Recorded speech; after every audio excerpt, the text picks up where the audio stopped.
KBS 사장으로 저를 추천하신다고 하는데, 자, 이 대통령 요 과정과 절차를 투명하게 SNS 통해서 하겠다는 거 아니겠습니까? 대통령 멘트입니다.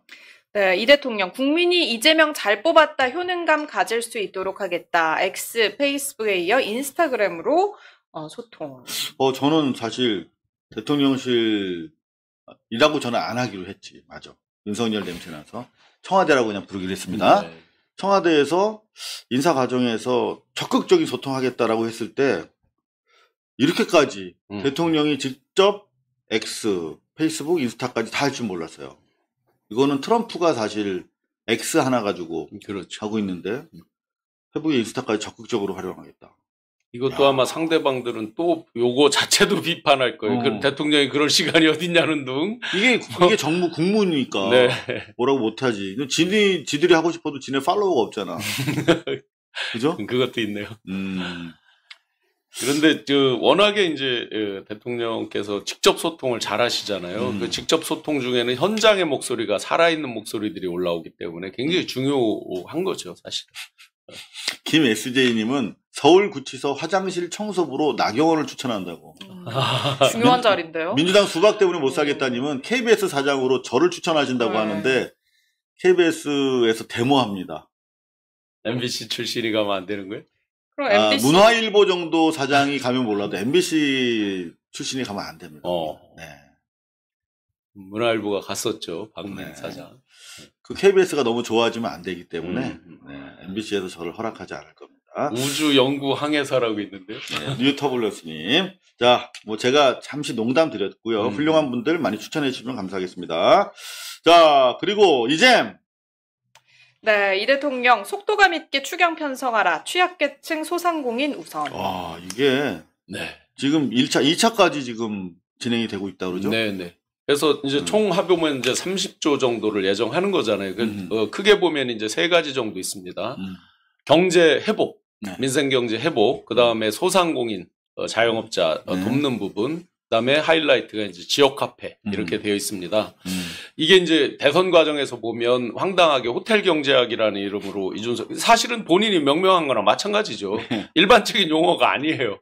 그냥 돈이 도는 원리를 설명을 했을 뿐인데 이제 엉뚱하게 뭐 대단히 뭐 그거를 이제 비판하기 위해서 여러 가지를 했는데 지금 중요한 게요. 자, 소상공 자영업자 대출이 지금 1,100조가 넘습니다. 그런데 그 중에 이제 다중채무자들 악성 연체율 같은 게 한 10.2% 이상으로 올라가 있어요. 일반 연체율도 1.6% 이상 올라가 있습니다. 그래서 굉장히 어려운 상황이에요. 그러면 이렇게 어려울 때는 마중물을 버야죠. 마중물을 버서 돌려야죠. 여러 이제 찬반 여론이 있지만 논문들 성과 평가한 것들을 보면 2배에서 5배 정도의 승수 효과가 있다라는 연구 보고서가 많이 나와 있어요.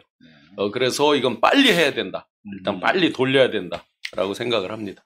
절대 여러분들 속지 마셔야 될 게 갑자기 조중동이 요새 이상한 무슨 뭐 오히려 더 친여적인 기사를 쓰고 있어요. 이 조선일보 기사라는 게 믿어지십니까?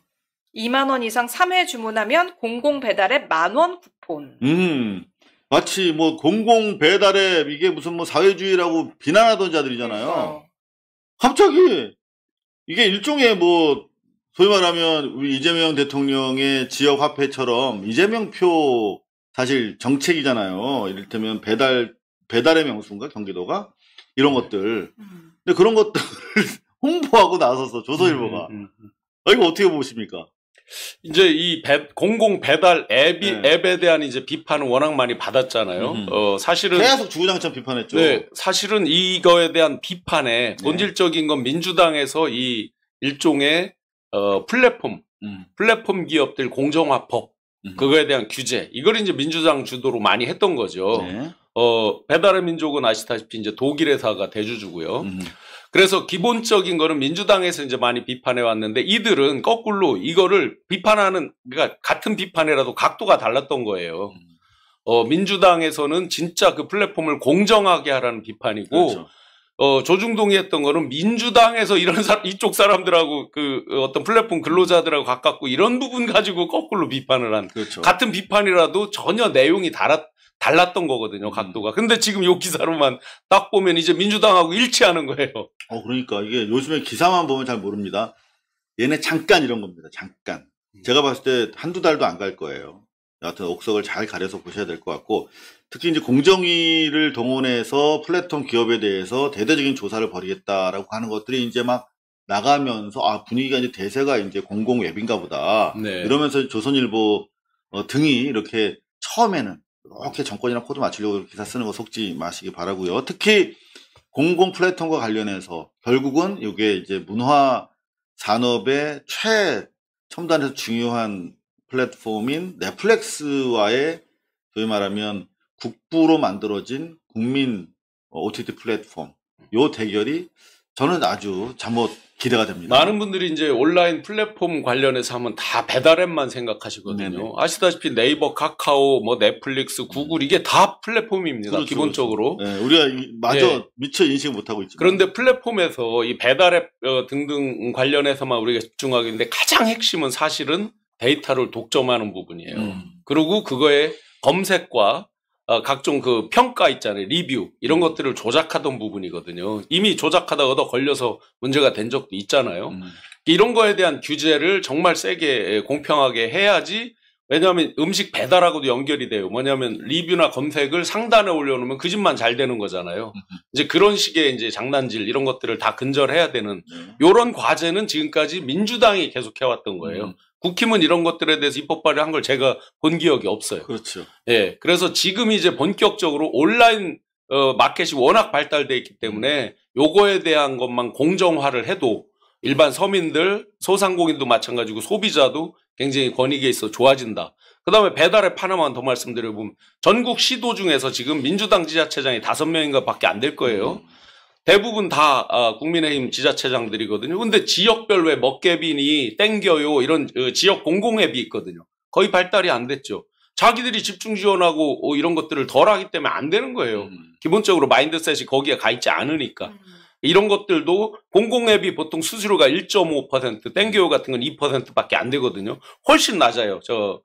지자체에서 더 특혜를 주고 더 거기서 구매를 해야 되는 거잖아요. 그렇죠. 근데 똑같이 놔두니까. 네, 놔두니까 이 배달의 민족 같은 거대 플랫폼만 더 발달하는 이런 이제 악순환이 계속 온 거거든요. 근데 사실 이게 당장 우리가 먹고 사는데 직접적으로 관련돼 있는 플랫폼이기 때문에 라이더들, 그다음에 우리 업주들, 우리 소비자들이 지금 다 세 곳으로 다 삥을 뜯기고 있는 거잖아요. 네. 세 곳에서 다 삥을 뜯고 맞습니다. 있기 때문에 당장 이것만 정상화돼도 업주들 네.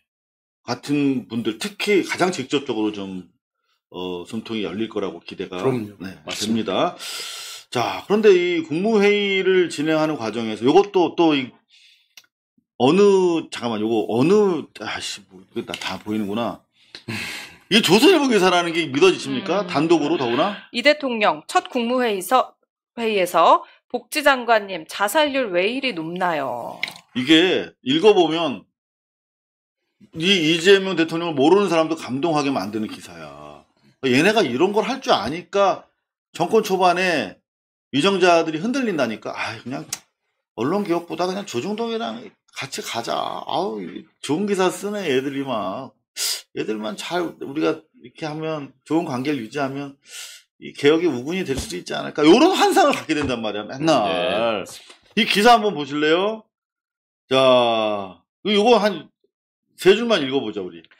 네, 이재명 대통령은 지난 5일 용산 대통령실에서 열린 취임 후 첫 국무회의에서 조규홍 보건복지부 장관에게 한국의 자살률 관련 질문을 했다고 한다.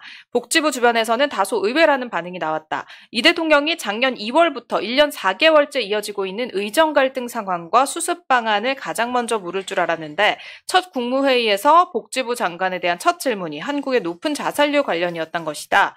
복지부는 조만간 대통령실 사회수석에게 우리나라 자살률 관련 현황과 원인, 정부 대책 등을 보고할 예정이다. 확실히 다르네. 이런 생각이 들잖아. 네. 이거를 또 서포팅 해준다 기사에서 이 조 백건 기자가 한 건이 아니라 한 100건 정도 한 느낌이에요. 실제 아래 보면 쫙 우리 자살률은 인구 110만 명당 25.2명으로 언제부터 지난 자살 기사 썼다고 쫙 이러면서 막 이재명이 너무 잘했다 그러면서 소년공 이재명 역시 아픔을 이해해 이러면서 야, 이재명 자신도, 두 차례 자살 시도를 한 적이 있어서, SNS에 우리 죽지 말고 삽시다. 이런 글도 올린 바 있습니다. 이러면서. 진짜 속이 안 좋으려고 그래. 왜냐면 그동안 했던 짓을 아니까. 왜 조졌어, 그럼 니네. 왜? 자, 여하튼, 분명한 건, 달라진 건 사실이라는 겁니다.